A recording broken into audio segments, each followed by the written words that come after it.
Hello, everybody. We're back. We're back. Say hello to Micah. Hello, Micah. Look at him. I think he's my favorite side character in this game. I like his design. Going entirely on design because I don't know who the characters are. Yeah, he could be a complete asshole. He looks kind of like he might be. I've just seen them on the internet, and I'm like I think the fan favorite is Kudzu, but design-wise, he's a raccoon in a tank top.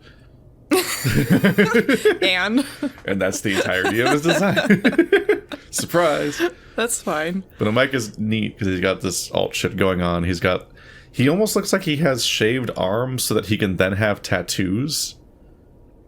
And he has like this detail of like how he's got a top that he has to specifically be like, it's like I thought about this before with bats too, where it's like this guy has such a open sleeved tank top that it goes all the way down to the bottom of the entire shirt, or right before it tucks into his shorts. I guess it looks like it might be tucked in, just because the fucking wings are attached to his sides across his entire sides, so they need special shirts. Oh, I just thought he was being like a cool hick, like because I love cutting my shirts like that. No, it's just that he has wings, so he literally can't wear a shirt that covers those areas.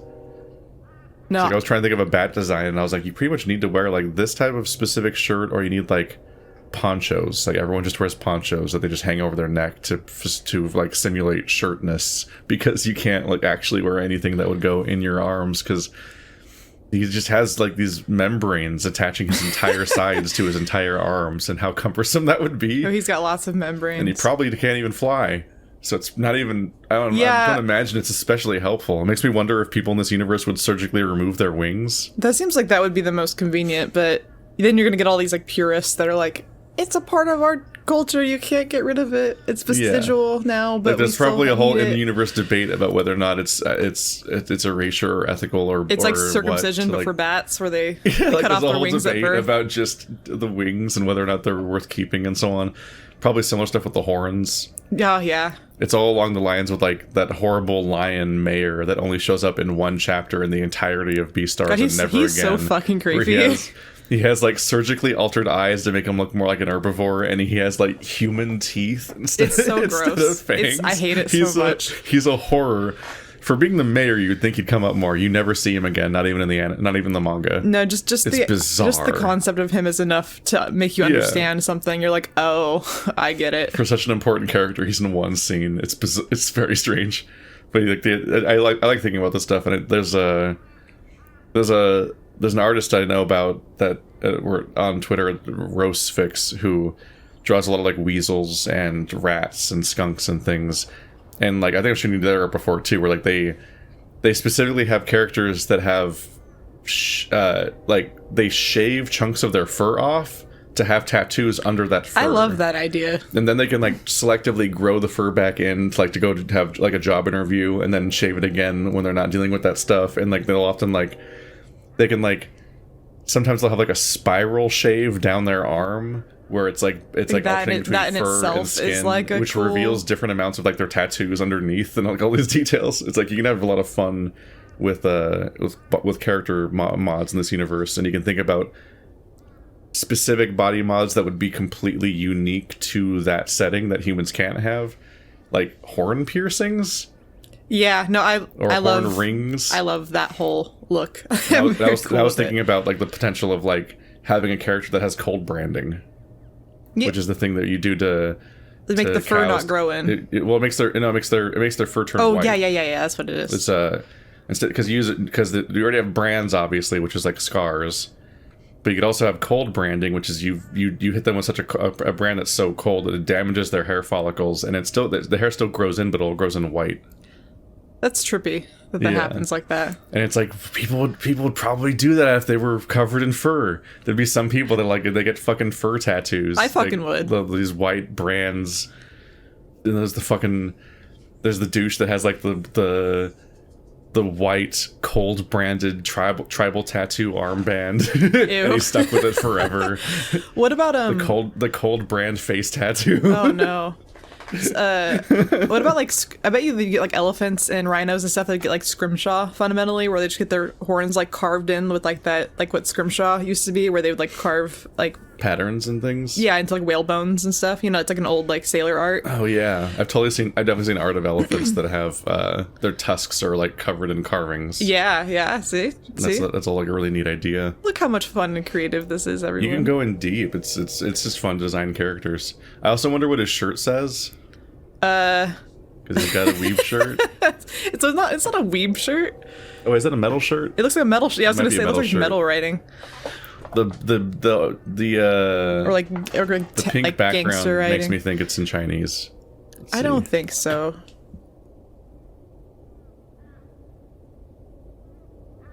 Yeah, it's incredibly illegible, especially from here. It's so dark and it's so so muddy. It also, because it does also kind of look like it might be written entirely in a font that's akin to the Stussy. Yeah, I know. That's what I don't know what you'd call that font specifically, but that's kind of, it's like I don't say like tagging font, because tagging undermines the art, but like it's a specific graffiti art in-universe font. An in-universe rock band or something. He's a punk. Long story short. Yeah. Oh, that V. Oh, he's got a deep V on the shirt too, because his like neck hair, his like mane or whatever that bats have, would be so constrained if he had a normal like collar on his shirt. He just like shoved it all through a normal collar. Like the fact that it's sticking down so far means that it's probably like a really deep V on the shirt itself.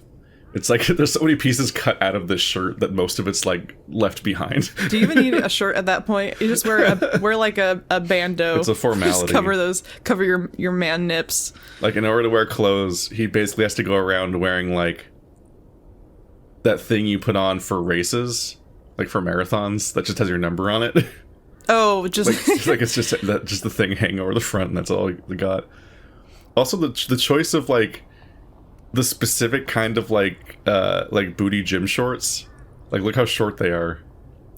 I mean, I don't think like, I don't know, I don't think there's any characters in this game that are gay or anything. So like, you know, I think he's working out. Obviously, I'm just noticing that it's definitely not for style.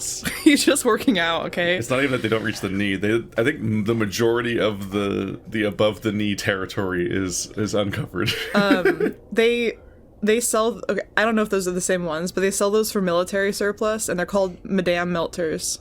Madame Melters? Yeah, so they make ladies melt. Madame Melters? It's better than wife beaters, I guess. Well, what the fuck are the names we're giving clothes, though? Well, that's what the guys in the military call it, because they'll run by and the girls go, "Oh my god!" like the beginning of Juno. That's what I was gonna say. Was it like pork sword or whatever? She like talks about thinking about his dick in the. Juno has an inner monologue, and she's watching them jog. She's watching them all jog, and then she's zooms like, in on crotches and slow-mo. Like pork swords. It's like pork swords. I don't remember the quote. I just remember the scene for who knows what reason. Diablo Cody can write some dialogue, that's for sure. Anyway, this has been our breakdown of this character's appearance. Now the story. Yeah, sorry everyone. Micah's big eyes widen in alarm. The words catch in his throat, higher pitched than his others. There's a pause, and having been caught, I haven't got a clue what to say. I don't remember how I voiced him last time, so I'm just gonna I'm gonna settle into it, so please everyone bear with me while I figure this out. Something to commit to. Well shit, it really is you. He mutters, his face taking a more stern expression. What? What the fuck are you doing here, Schizo? I'm jolted for a moment. That being something I haven't been called in years. You've been called. Oh no, it's sad. Back when everyone was making fun of your mental illness? Hee hee. Hee. That's so funny. Isn't it great to be home? I swallow, crossing my arms and trying to look nonchalant. I'm looking for Jeremy. Thought you fucked off to college like the rest. I thought you disappeared back in 08. Shit. 7 years ago, I think? A quiet huff escapes the small bat. Well, I'm here now. Heather's cry can still be heard in the background, her banshee-like wails providing an odd ambience to this reunion. I just picture her crying, like banshee-like wails makes me think of like how I sound if I'm either laughing really hard or crying, where I'm just like, the fake crying you do to mess with Kiki. I mean, she reacts to my real crying too. It's not that far off, unfortunately. Why do you need to see Jeremy? I'm looking for Carl. An indiscernible expression takes hold upon Micah's face, intense with his gaze flicking to his surroundings. Teleport. I know what the fuck. Richko ain't here. Why? Is Leo with you? Oh, he's looking for Leo specifically, because everyone's worried about Leo all the time. Because he's scary. Solid relationship. No. Suddenly, Jeremy approaches from around the corner. Oh my gosh, he's like... This is the first we've seen him besides him laying on the couch that one time, right? I think... Did we even see him in that? I thought we just saw, like, his feet. Or no, I think it was just told to us that he was lying on the couch naked. Yeah. Like, in his underwear, because he was sleeping on the couch. Yeah, because he was just a kid. And now he's a drug dealer that does not get along with his sister, and she gladly just moved on from. I think wasn't Jeremy on the list of people that she doesn't give a fuck about? No, Jeremy's the one that she cares about. Oh, dude, stakes. Oh, he's coming up again. Right, we're in Jenna's route. It's easy to forget because Leo's fucking sucking the air out of every room that he's in. Yeah, but this is Jenna's route, so Jeremy's definitely important. He's stealing the show, but in the bad way. Dude, what is taking... What the hell? Was I Jeremy? Because you were Heather. Oh yeah, you could be Jeremy. Yeah. Sorry. Dude, what is taking... What the hell? You definitely sound scarier than I do. The stout Fennec's turquoise eyes bulge. He's much more round than I remember him, looking like a mix of Jenna and Carl's body. Yeah, she is. They both got titties. Oh gosh. Schizo's here? Ah, Jesus, where's the wolf? That's what everyone thinks about that every time. Yeah, they're like all like looking over their shoulders, like, where is he? Uh-oh, he's unaccounted for. It's bad. He's just gonna come in with a falcon punch. He says he's not here. Guys, I'm looking for Carl. Even the police are searching for him now. Micah tenses the hell up at that information, his standoffish demeanor completely gone. One of the few people he talked to before he went missing around midnight was you, Jeremy. Have any idea where he could have gone? Jeremy stares ahead at me blankly. There's a certain warmth that Jenna possesses in her gaze that her brother completely lacks in. I look at Jeremy now, and all I can see are the times he threatened me over stuff I didn't do, called me a faggot, and hit me. Yet there's definitely something different in his demeanor than I remember. He's less intense. Schizo, I'd tell you if I knew. I just hooked him up yesterday, like, a quarter mile from his house. Ever since he crashed his ride, he makes me come out there to him when he wants to buy. Well, this is a part of your services, my dude. So he didn't mention anything about running off? I can't see Carl running. Why the hell would he want? Why the hell would he want to when he's got everything he'd ever want in the castle? The castle. Which is why it's worrying that he isn't there. Did it look like somebody broke in? No. Oh. You didn't give him anything laced, did you? I don't really know how it all works. Nah, it's the same stuff I smoke. That's not that reassuring, but I nod regardless. Well, thanks. We're staying at Carl's if you hear anything, or see him around somewhere. Jeremy frowns, canting his head to the side. We? Is Jenna with you? Yeah. Jeremy's frown deepens, but he doesn't look exactly angry or anything. Oh. There's a pause of silence, punctuated by a choked sob from Heather behind the house. Everyone's just left behind at this point. How's she doing? The usual. Better than everyone else. Jeremy's frown shifts to a lopsided smile, the fox even grinning for a second. One of his front teeth is chipped in half. Fucking face.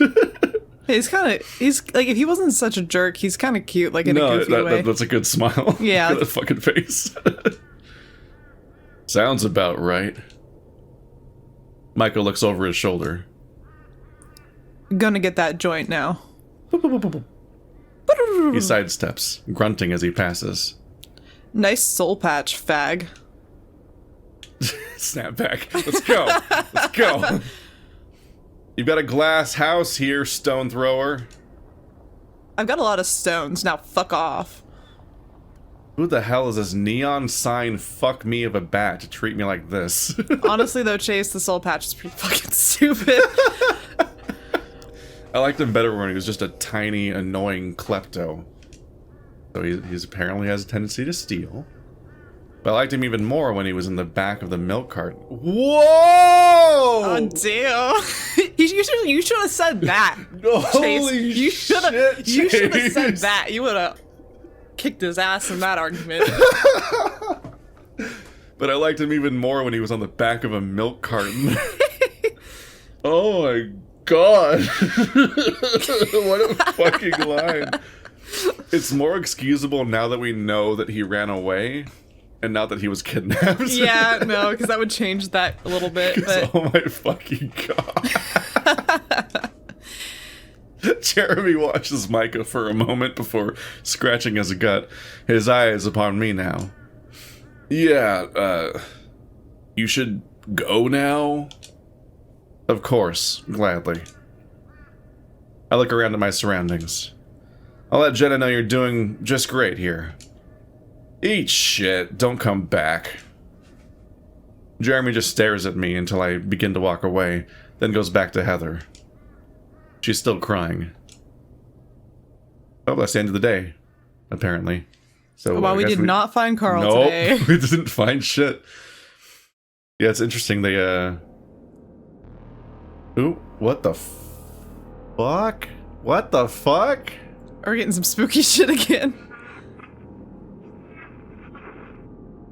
That was a visual. Yeah, what the? It was like a It looked like Chase tangled up in in something. Was it chains? Like the anchor? Oh, maybe. Are we getting weird with this?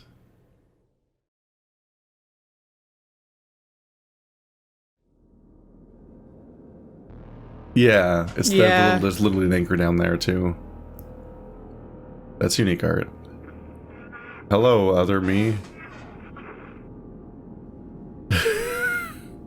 That's unnerving. I don't like when he shows You up. don't like his eyes? No, I mean, do you like looking into his beautiful eyes? They look too far apart. Like, Well, that's what's scary about them is that they would be the direct center of his pupils, but even then they're like slightly, like yeah, they're it like feels 1 like they degree spaced off. them too much on purpose. So imagining The him Jawa in the eyes. light kind of scares me because his eyes would look weird. Yeah. Hey. Hi. Who the fuck is this? So you're leaving? Running off to fuck some other wolf? I think it's Leo. Who Well, because remember last time I was telling you, I think it's the phone. We were the talking phone about prank. thinking. Yeah, we're thinking it was a phone thing. there was an implication that we pulled the prank on Leo about like Jenna, Yeah, Jenna pretended the like broken she phone was scene. someone who was flirting with us, and it caused Leo to get really, I think probably really Yeah. violent. Hey.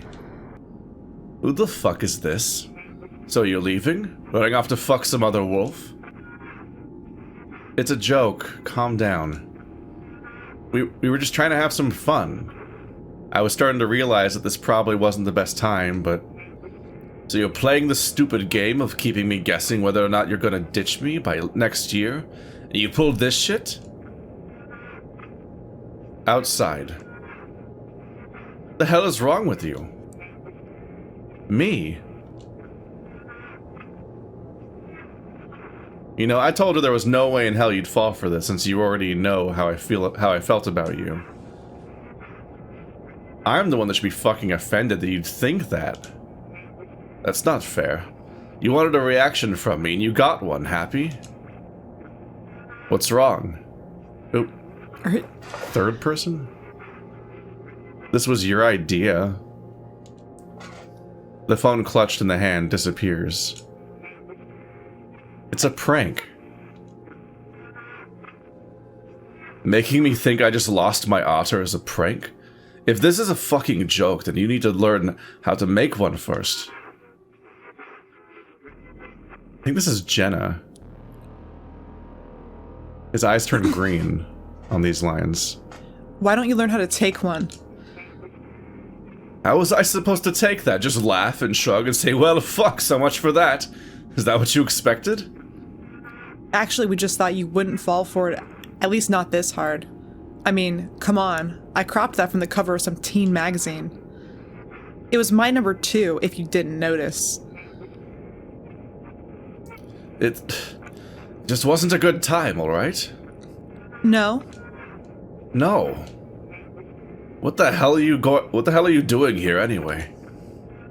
Semester ended last week. So you're staying at home for the summer? Of course not. I'm staying with Emily. You need to calm down, Leo. How can we ever have fun if you're exploding all the time? Telling me to calm down is the worst thing you can do right now. I'm tired, I'm hot, I just wanted to have lunch with him. You're overreacting. I'm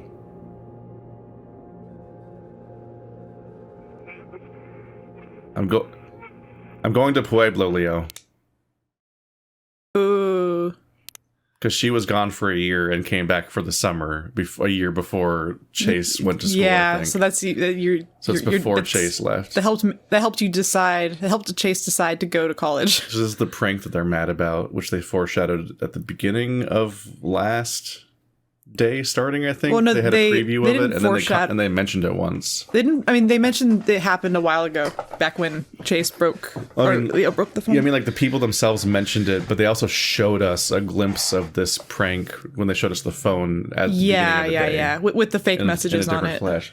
Yeah, I slowly started realizing that his eyes were blank when Chase was talking, red when Leo was talking, and green when Jenna was talking. Yeah, that makes sense. But they're so small. I was gonna say I can't really see it from over here, but it obviously made sense with the dialogue.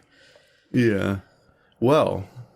Yeah. So that didn't go over well. Can we add we're gonna add more red flags to our beautiful pile of red flags? Our gigantic red flag Christmas tree of red flags. It's an incredibly poorly thought out prank though. There's there's nothing good about any of that idea. The fact that Leo freaked out and broke a phone and stuff, that's obviously an overreaction. However, I can guarantee most people would be pissed off by that. I would be pissed, to be completely honest. I'd be like, that's not fucking funny.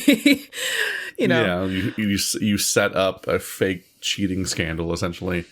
And that really hurts the other person's feelings. And then also, then you start to, I mean, obviously Jenna's there to be like, I did it. But it's if she wasn't there to be like, I'm a part of it, then it's like, are you covering up? Are you lying? Were you actually just cheating on me? And now I don't know? I think that's actually a really mean prank to pull, genuinely. I'm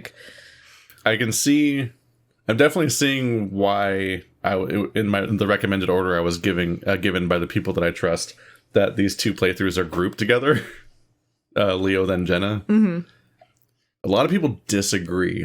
Jenna is most commonly used as the last playthrough, I think, by people. But it's very consistently. But there's multiple people that I really respect the opinions of about media literacy and so on, and themes and so on, and they consistently have this order basically. Yeah, I think we all have people that very we specifically trust with our Flynn media. Last, which people disagree with, but the people that I care about have a strong opinion about. And I trust their opinion also, because we'll see how it goes. Watch us just be like, that was stupid. Why would we listen to them? No, I think it'll be fine. Friendship over. It's in the same way that's if my brother tells me a movie's good, I'm I'm gonna think it's good, and then if he tells me it's bad, it's I'm probably gonna think it's bad. It's it's never been incorrect so far. And then you have some people that have the opposite effect. Yeah. They hated that movie, thought it was boring. I'm really interested now. What happened? Yeah. What happened to that movie? Yeah, there's. I know what you're talking about. But I know there's people where I'm this movie made you upset? I might love it. Or you thought this movie was too scary or too gory? It's I might need to watch that. I stare through the grainy darkness. The motel room air is dry and stuffy. The air conditioner must be off. I look over. TJ is next to me in bed. Oh. He's curled up in a fetal-like position, his knees raised and his tail between his legs. TJ doesn't usually sleep like that. Leo lays in bed across from us, Really? Oh. He's laying on his back, his form perfectly still. Why is he sleeping in our room with us? Yeah, he's sleeping in our motel. Wait, and we just got like in a fight because Leo started off to go look for Carl himself. It's strange to me that he is here. I'm guessing Jenna is staying at Carl's house in case he comes back. So Jenna's probably not here because that was Jenna's bed. But I'm all the more confused by the idea of why doesn't Leo just stay at his own fucking house? Like, well, that's the other part. If you say the phrase across from us, I'm thinking like if you're laying in bed, your head's at the wall, and then across from us would mean past your feet, ahead of you, right? Like across the lane. No, I mean you can say like if you're laying on your side and you're looking at the other bed, you could say that like it's across from me now. Yeah, if he's like facing that, I guess so. Intuitively, I'm like. The way that motels are laid out, I'm like, you can't be across from him. Yeah, they don't have the beds like facing each other. I've never seen a hotel where. Yeah, this isn't like a. It's kind of creepy, This isn't like a military barracks with the bunks. But like, I think it's creepy that he's just sitting like perfectly still on his back. Just look like I don't know. His eyes could be open. It's like one of those positions where it's like, are you sleeping? It's the way I try to sleep because if I sleep in any other position, my arms will fall asleep, and I get really frustrated. I'm not allowed to sleep in other positions because my dog doesn't let me. But then if I sleep on my back, I snore. So it's like, do you want a sore throat or do you want to wake up multiple times over the course of the night because your arms have fallen asleep and now you get to like flop them around awkwardly and then wait for the pain to go away and then go back to sleep?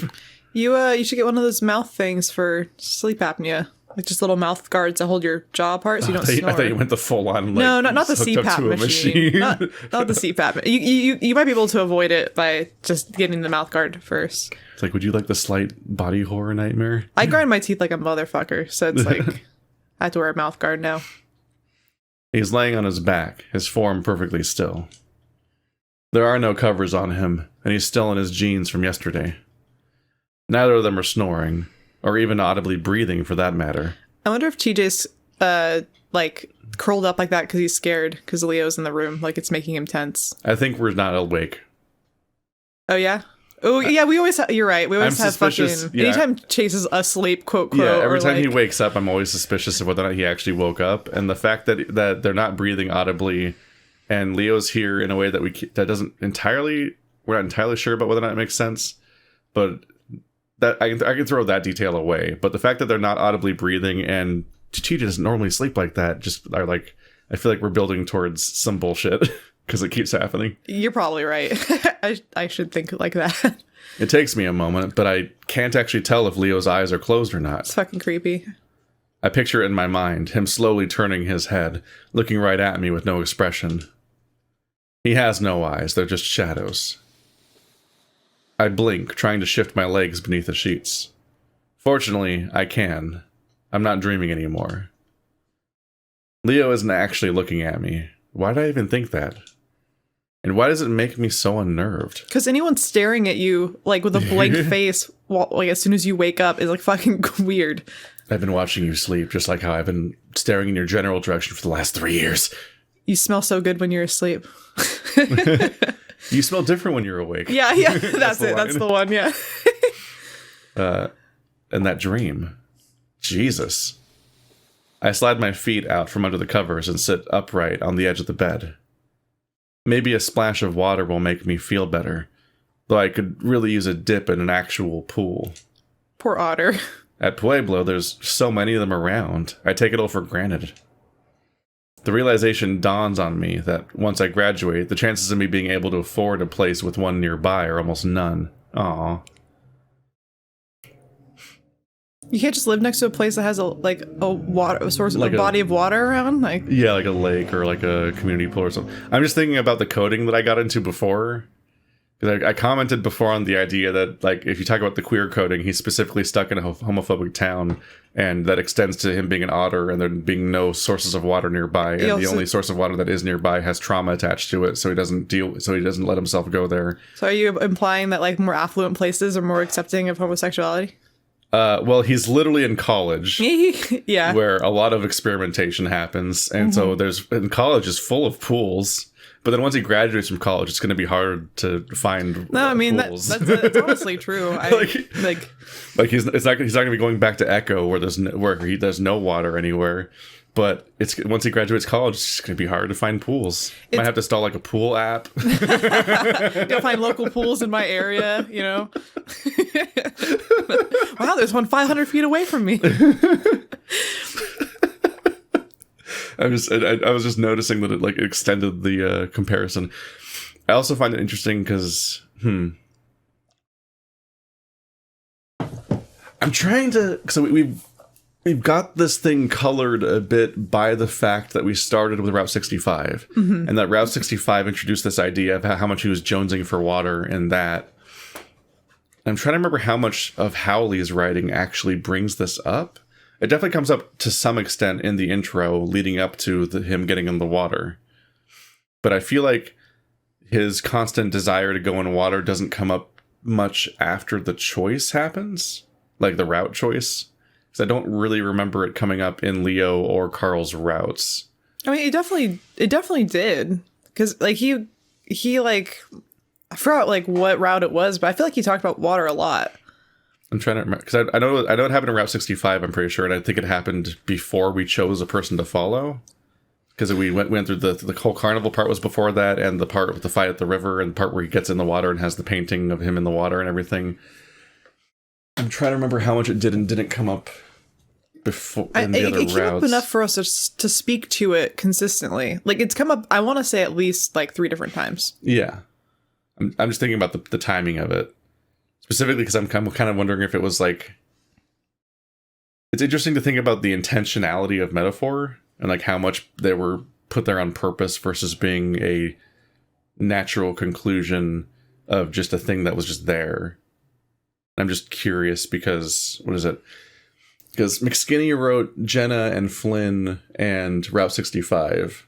And I was wondering if he himself is consciously picking up on a subtext that the other author laid down, and is like reinforcing it very intentionally here via the point where like it like elaborates on the exact thought process that I had almost verbatim, like a baton pass. Yeah, but it also makes me wonder like if you are a second author elaborating on the first author's metaphor, then that's pretty intentional.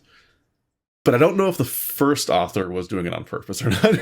Yeah, I mean, like... It makes me curious. You do get curious as to how much communication happens and how many, like, executive decisions are made. Especially, like, it would be hard to share, like, authorship with anyone because you might have a slightly different mental interpretation of, like, a character and their intentions. And you might just really like using the word discombobulate. Yeah. But it's like, it'd be hard to, like, convey, like, it's like, I made up these characters. They are like this. I wrote them like this, you write now. And it's like, well, what if you get it wrong a little bit, or you add some background details that aren't like canon to you, or like all this other stuff. And then you have to like basically continue on with that if you write again. Like it must be like an interesting process to have it that way. Because characters are so personal. There was an interview I saw or read at some point, and I've never been able to find it again, but I swear it exists. So let me know if you can find it. But it was like Chuck Palahniuk or whatever, the Fight Club guy. I always say his name wrong. Chucky McHardname. Palahniuk. Palahniuk? The author of Fight Club, the book. Amongst other books. It was him praising the adaptation of his book into a movie, and how the movie drew out all these themes that even he wasn't entirely aware that was there. He thinks the movie is better than his book is, which is like one of those rare instances that I definitely agree with that, and it has nothing to do with him. I like his style of writing for that book specifically. He's a hit or miss for me on his other books. That one has such a unique style of writing that I really attached myself to it. But I've done extended breakdowns of like Annihilation, Ad Astra, and Beastars, and Annihilation is the only one where I'm like 100% certain that like basically everything that I brought out was 100% intentional, and because it's that thing is so specific. And also just communicates via background details and Easter eggs exactly what it's going for constantly, that I was basically just like reading the manual that it was slightly obscuring. But Ad Astra and Beastars are loose enough with their metaphors and their commentary that I can be just adding meaning to something, which doesn't make it invalid, but but it might not be actually like something that was intentionally added. And it makes me think about like how much when you write does meaning get added subconsciously versus consciously, and how you structure it and how you accidentally add things. And so it just leads me to there's three options essentially here, where like one is the one where Howley didn't think about the otter versus gay thing at all, but then McSkinny, I was gonna say McSweeney. Where's that from? McSweeney is a quarterly, like, writing review. Is it? Yeah, or McSweeney is like yeah. That's sorry. It's weird that you bring that up. I used to buy those books, but I don't. Yeah, it's just there's one where it's just a thing that was added accidentally or subconsciously, but then the other author finishing the story picks up on it and elaborates on it. Then there's another idea where one person intended it on it, and then the other person just picked up on it separately. And then there's a third option where one person meant it was like where Howley did it completely intentionally and then literally gave notes saying, elaborate on this exact idea. Here's what it is. Because like it's not like the author didn't die. This isn't a situation where the author died and there's no notes and then like, oh, their son's finishing the story or whatever, like keeps happening. Like how the what is it? Kentaro Miura's like staff is trying to finish Berserk. That's so. And Wheel of Time, I think, is being finished by like the son of the author or something, and like there's like a bunch of instances of that kind of stuff. There's like some long fantasy series where the author died, and we keep wondering if that's how like that's the floating question with A Song of Ice and Fire, is whether George R.R. Martin will survive finishing the books at this rate. But no, is it because he's getting really old, or is it because he has ambitions to write a lot of fucking I think he's been writing like one book a decade at this point in more recent years. And he's getting older. So it's I mean, Kentaro Miura was he like 56 or something? Like he wasn't that old. He wasn't that old. I forgot what he died from.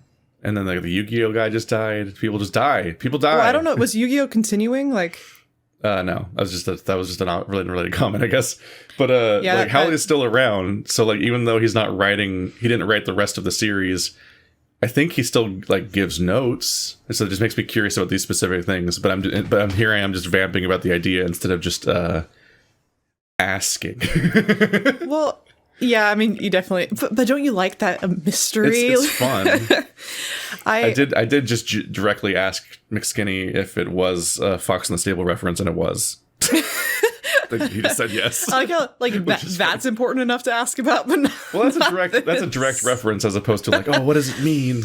No, I did not make any attempts to ask Haps or Howley or McSkinny by proxy any of the meaning or intention of Ad Astra while I was writing about it, and I was in communication with Haps the whole time. It's one of those things where I feel like it can come off as like if you're a person that creates something, you might not like be super into just answering all these questions about it. There's a lot of like artists and writers and musicians who who don't really like answering questions about their own work, only because they create them so organically that they don't necessarily think about the things that even the people that enjoy their media like take the time to think about.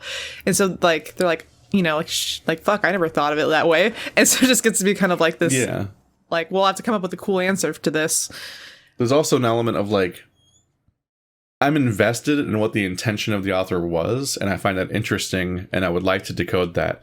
But also, my own interpretations are in many cases just as equally valid as whatever they're actually going for. A lot of artists want you to do that instead anyway. They're just like, oh, well, basically, like, I made this, it's out in the world, and if you attach, like, these meanings to it, that's great. That might have nothing to do with what I thought it was about. Yeah. But if you attach these, like, it is for you to use as you see fit. I recently watched this movie that I really, really recommend, but it's very hard to watch and it's really artsy. It's like almost entirely mixed media. So it's like claymated and paper mache, and it's all stop motion, and it's drawings and paint, and it's really bizarre. But it's called Casa Los Lobos. So it's Wolf House, but it's a movie from Chile. And I remember I watched it and like, I had all these interpretations as to what this movie meant. But then it occurred to me, I was like, wait a minute. I feel like I'm missing historical context.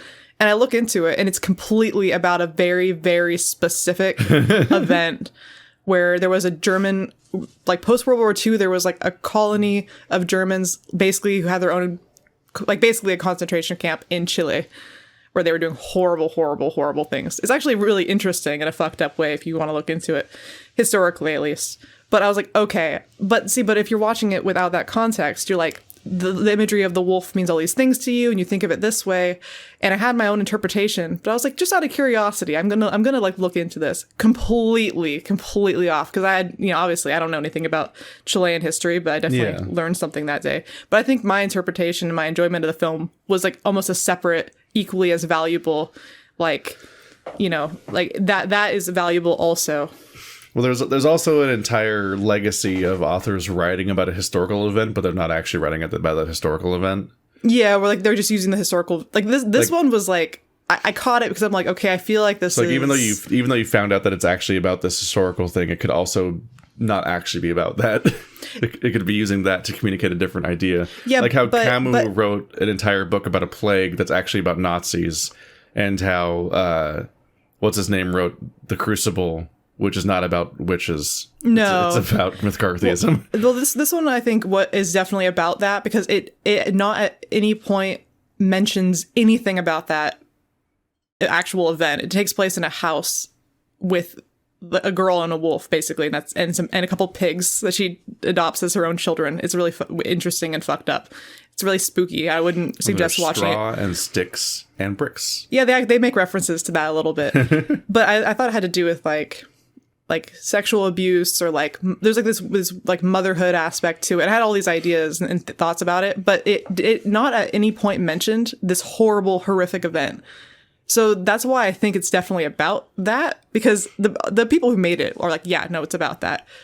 But like what I was seeing was a metaphor for that, as opposed to them mentioning any kind of historical event and that being a metaphor for something else, Yeah. But no, like. But anyway. That was our ruminations on the concept of authorial intent. That's just us talking for 10 minutes. This is what we do. Yeah, it is what we do. We usually have a half an hour thing off camera before we even start recording the episodes. Oh, yeah, no, at least. And maybe a little bit in between. But, and then everything we say, you guys can read into and interpret however you want. Yeah, it's all a metaphor for give me Patreon's money. Give Patreon money. That's the hidden code. Wow, you solved it. Give me your adoration and love. The realization dawns on me that once I graduate, the chances of me being able to afford a place with one nearby are almost none. I wring my tail some in my paws. My fur is oily and damp. What? It's damp? It's sweaty, maybe. Oh yeah, I guess so. Gross. I don't like the idea of being completely covered in oily fur all the time. Yeah, I know. It's not a great... I just think about like how I'm unhappy if I don't shower.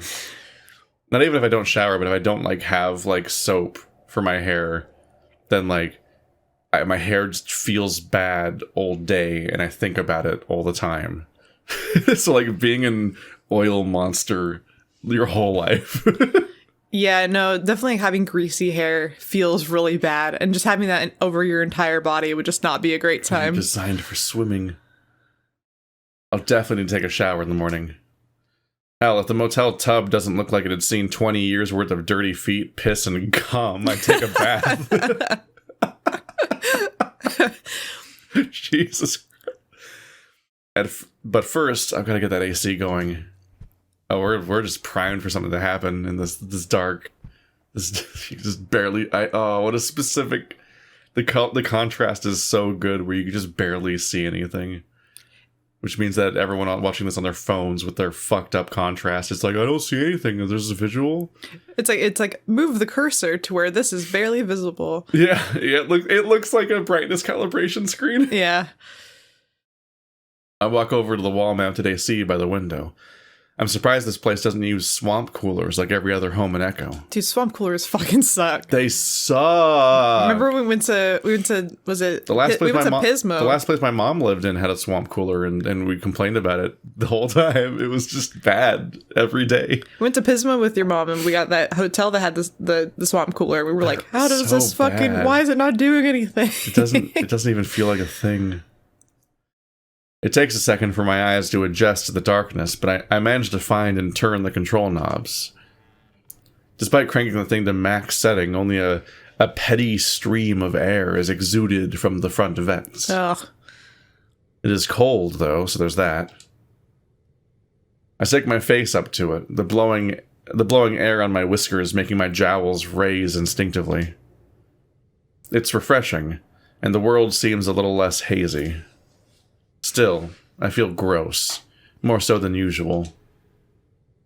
I remember on Saturday morning I woke up super early to clean myself, trim my facial scruff and head fur, and just look as presentable as possible. I don't really know who I was trying to impress. Maybe show everyone that I was all well-adjusted and normal now. Can't fool me. All the grooming work I performed didn't last 4 hours in the hot car ride up to Echo, though.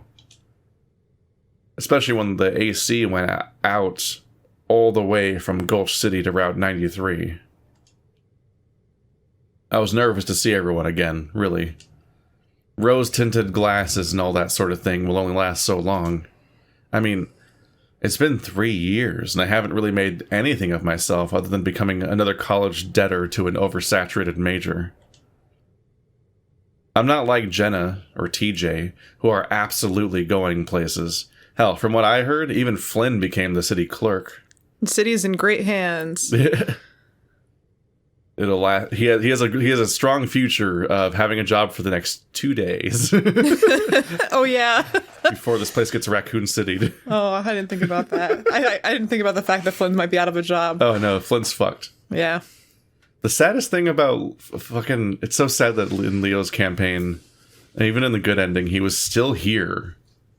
Like 2 years later, he was still here when the town was empty and there's no reason to be here because he's so incapable of change that even in the best case scenario where he supposedly kind of moves on, he's not getting therapy and he still lives in his family's old house that's empty and now an empty ghost town because everyone fucked off because it's a murder town.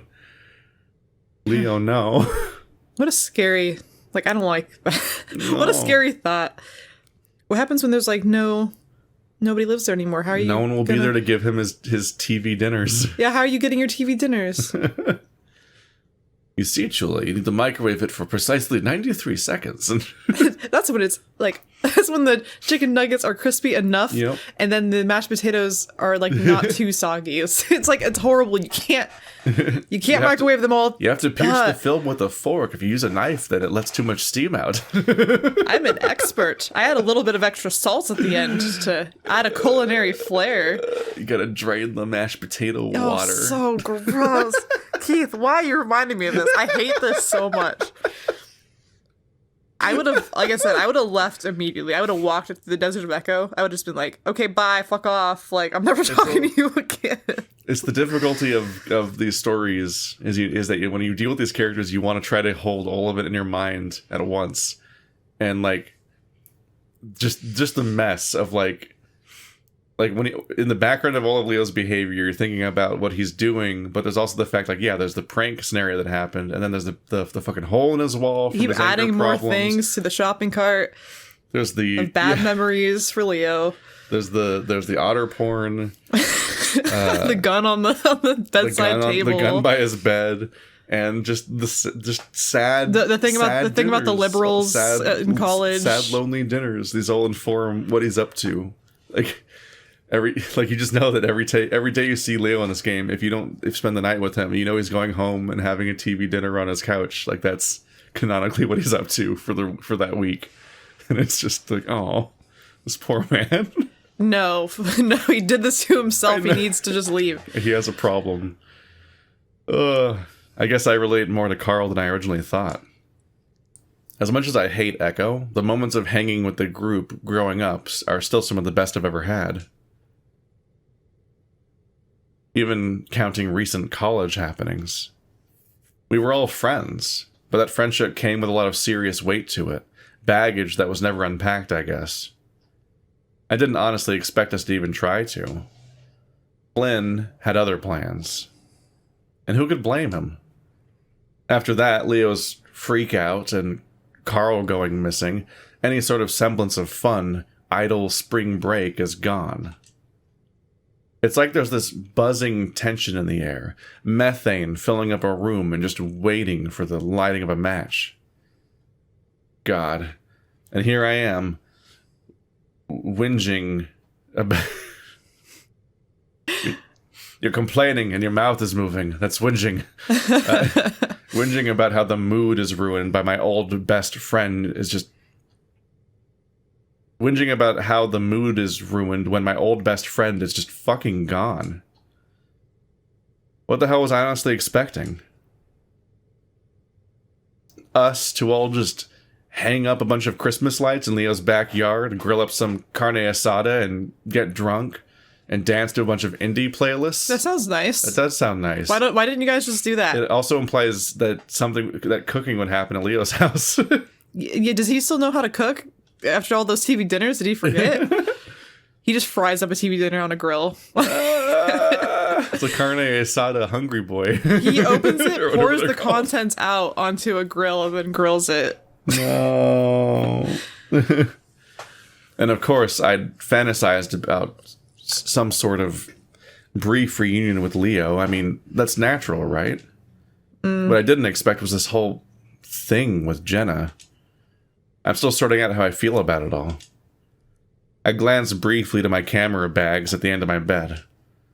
I have a feeling I'm not going to get much done for my project. I totally fucking forgot about the project. Chase mostly forgets about his project. Every playthrough, I'm just like, oh yeah, fuck, there's a project. I forgot. I doubt there's a single timeline where he successfully completes it on time. Like, even in Carl's route, he completes it after a year of physical therapy. Like, a full year later, he comes back to do the project. And even he's like, this is shit. I just wrote it last night. Fuck it. With some reluctance, I pull my face back from the cooling vents and head to the bathroom.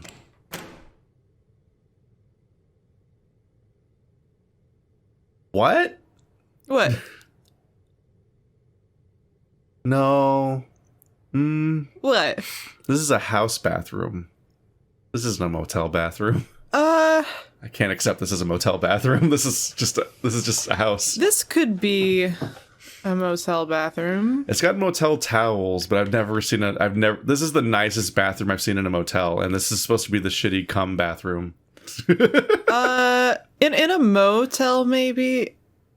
In a this is the shitty bathroom for most hotels. It's small for a hotel, but it looks nice. It's just clean. Well, because there's motels are bottom, right. Hotels are bigger, and then there's like suites and inns and all this other shit. But like motels are the shitty ones, like notoriously shitty. And you guys are definitely in a motel. This is a really nice bathroom for a motel. Most motels that we see around here are like used.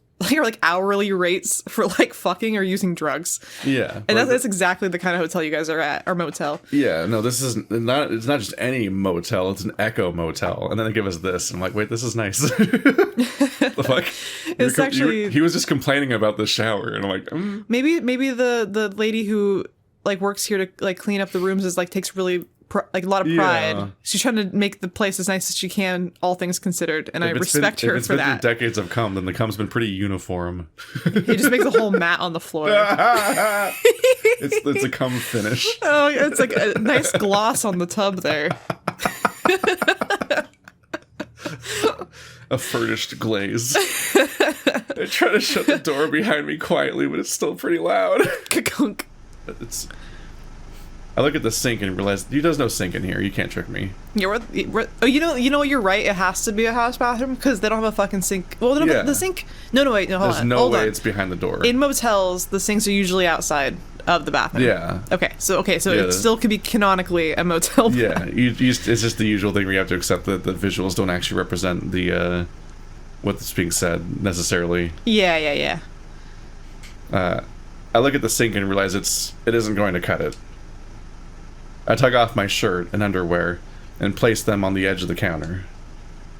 At home, I just throw them on the floor, but I don't really trust how clean the linoleum is here. I do understand just that instinct. I feel like everything in any hotel or motel is gross, no matter what, in the same way that I also feel iffy about anyone else's house. Like, just anyone, even if it's clean, I question... I just feel weird in anyone else's space. I'm not one of those people that dwells on stuff like this. Like, I know logically, like, what he's saying makes sense. I would definitely throw my clothes on the floor. I would definitely just, like, I would definitely take a bath in the bathtub. I just don't think about It these things on definitely doesn't purpose because I can just block it out and just not think about it. Yeah, because like if you're smart enough about it, you just know like it super doesn't matter. Like if it looks clean and it's not gonna just get shit visibly on your clothes, it's fine. Like the whole concept of being weirded out by like germs or whatever is all like tied to like disease and stuff, and there isn't like living live virus or bacteria on the floor of a hotel that only you have been in for the last like 3 days. You're not swimming in like the Amazon River where there's like those little there's like the little worms that you swim up your dick hole. like basically you're not, if it looks clean, there's not really gonna be much here that can really fuck you up. If they sprayed it down with like some Clorox bleach spray, which they probably did, it's probably fine. It's just that there's it's like how there's at the Exploratorium in San Francisco. This may or may not still be there because they moved locations, but I remember very distinctly they had a water fountain that was in the bowl of a toilet. Now this toilet was completely clean and unused, but what they're making a point that people have a hard time using the water fountain that requires you to put your head near the bowl of the toilet because people have an association with it. Mm-hmm. And even though like you can tell yourself like, oh, the toilet's totally clean and pristine and it's never been used, a lot of people will not use that water fountain for that basis alone. I thought it was funny. I walked just up because it's like a displayed jokey toilet. Yeah. I walked up and like I was like, watch it. Like I don't care, guys. I'm gonna like drink from the water fountain toilet because I thought put this on my Facebook photo. This is before Facebook, but I was just like, That's care. Impossible. I don't care. And I was just like drinking from the water fountain because honestly I don't. I can separate that, but some people couldn't. Like I had friends that were like, oh no, like that's weird. I can't. And I was like, but what? There's no difference, guys. Like it's just a fucking it's a ceramic basin and a water fountain. Like yeah. But it's funny how like just the association of these things really gets to us. Like the fact you know somebody fucked in the shower. Like you just know it. Like you just know it. That's just reality. Yep. Well, there goes gravity. Nope. Back to reality. Oh, there goes No, it's just the realization of going to anyone else's house being like, they've had sex on all this furniture. All of it? All of it. You're like looking at... out of spite. Out of spite. I think you're giving people too much credit. Like, no one's that interesting. You're like, that's a trash can, Keith. Like, nobody fucked on the trash can. I step into the shower. It gets hot quick, so I fiddle with the handle some. There's some red fur tucked in the corner, so I'm guessing Leo took one earlier as well. He was worried the police would come by his place, so he insisted on staying here while we searched for Carl. We're harboring a fugitive. The guy who broke the pinball machine. Yeah. His ultimate crime. Honestly, fuck him for that. No, yeah, it was a fucked up scene. It was acting incredibly out of line, and he doesn't even think he has something to apologize. So he's like entering unforgivable territory really quickly. But it's also really funny that we're like harboring a fugitive for that reason. It's like, you punched a piece of glass? We're gonna have to haul you off. Yeah. If anything, the part where he's hiding is a bigger crime at this point. That pinball machine was the Addams Family pinball machine. That's a beloved and cherished artifact. I remember him and I used to take hour-long showers together back when my family was out of town. In the desert? You guys, stop. You're the problem. My parents had one of those walk-in Roman-style showers with marble tile. I want one of those. He thought it was the coolest thing. It is. I bend down and pick up the tiny, complimentary shampoo bottle from the rack and begin to lather the contents into my fur. It's not gonna be enough. Yeah, I'm like, wait. You get the same size as we get as human beings. I know this is an episode of us getting hung up on in-universe details and so on, but wait, they still have the same tiny shampoo bottle? That's not gonna work. Furries? Like, I'm just thinking, like, at MFF, we were so fucking struggling because we had the tiny shampoo bottles for 3 people for like 4 days. How the fuck does an actual, like, anthropomorphic animal man like, they have the same tiny shampoo bottles? Like, what the fuck? Who are they for? He should go ask. I feel like Jenna seems like the type who'd bring her own full-size shampoo bottles when she goes places. I feel like he should just ask. He should just ask her for some shampoo. At that point, it's like insulting. Well, she took it all with her to Carl's house. I forgot. Why don't we just all stay at Carl's house waiting for him? So much nicer there and bigger. Yeah, we can all move in now that we've defeated the real owner. You can take a shower in his cum shower. Oh God! Because you know for sure, like Carl's really horny. So, but you know whose cum it is, so it's like. So better? it feels more comfortable. It's okay. It's just my friend's cum. Like, what's the little cum between friends? Yeah, this you is know. the most we've said cum in any episode. That's fine. Flagged.